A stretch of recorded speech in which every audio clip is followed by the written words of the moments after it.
I wonder how many of us this morning can relate to Pastor Simbala's story and his sentiments, where we've been in situations where we are kind of minding our own business. We're doing whatever it is we're called to do, and our day is interrupted by something or someone that just figuratively or literally turns our stomach. Anybody ever been there?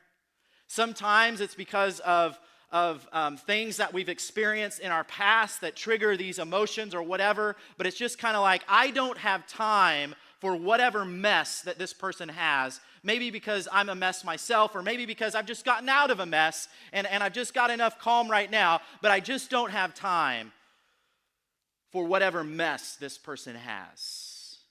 I'm ashamed to admit it, that there's been many times in my 20 years or so of pastoral ministry where I've gone visiting in a household, and there's been 3 or 4 times where I've gone visiting and the smell inside the house was so bad, and there were so many cockroaches running across the floors, and so on and so forth, that I felt like when I left the home that I was in, that I needed to go home, I needed to sanitize everything, I needed to burn my clothes, and I needed to take a shower, okay? I'm not saying that to be mean, I'm saying that to be real.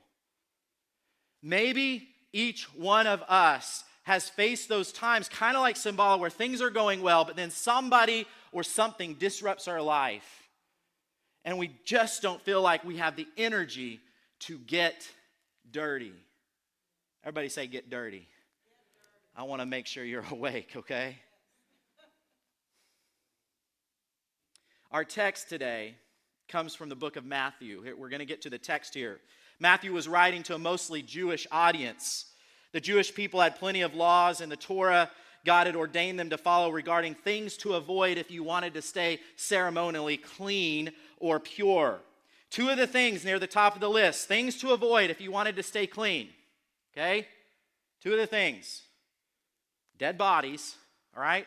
Don't touch dead bodies. Stay away from them because they're associated with death. And secondly,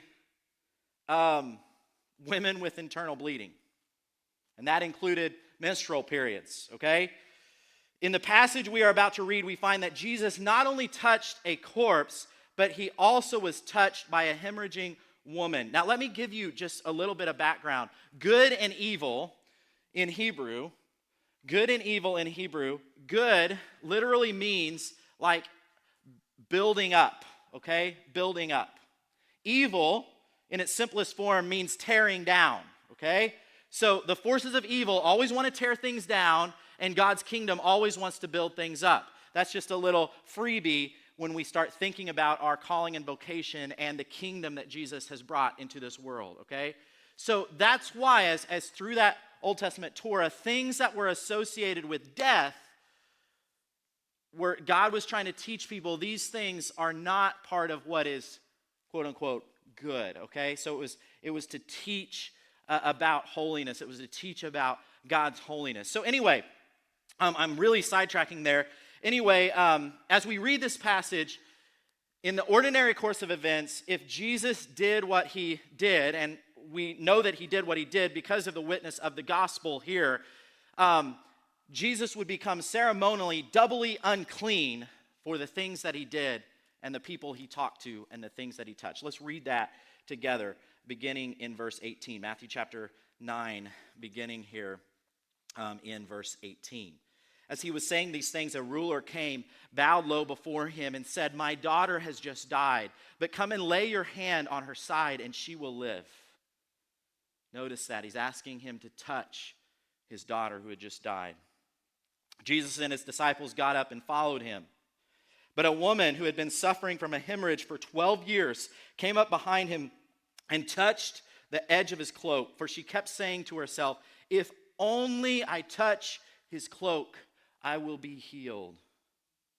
But when Jesus turned and saw her, he said, "Have courage, daughter, your faith has made you well." And the woman was healed from that hour. So we see 2 things going on in these verses. First, a ruler of the synagogue, that the parallel account in Luke chapter 8 tells us his name was Jairus, is coming to Jesus because his daughter was on her deathbed.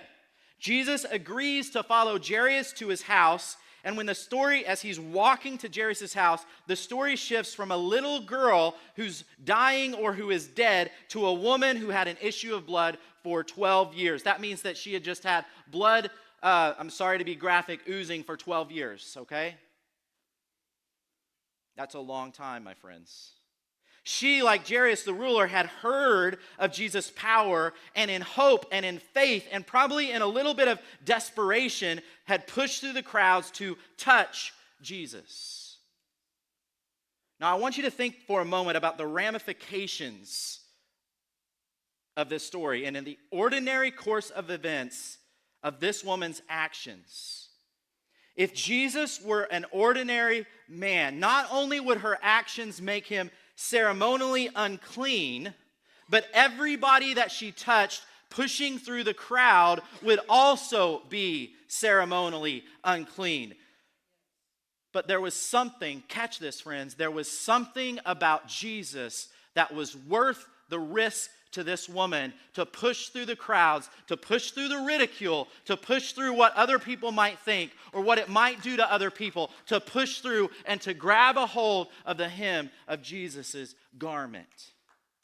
And I don't know where the Holy Spirit is leading some of you today, but I believe with all of my heart that the Holy Spirit is teaching me and prompting me to quit thinking about what other people might think and to quit worrying about what things might happen and to push through whatever that might be, whatever people might think, whatever ridicule I might have, whatever unintended consequences might be, to push through until I can grab a hold of the hem of Jesus' garment. It is worth the risk, my friends.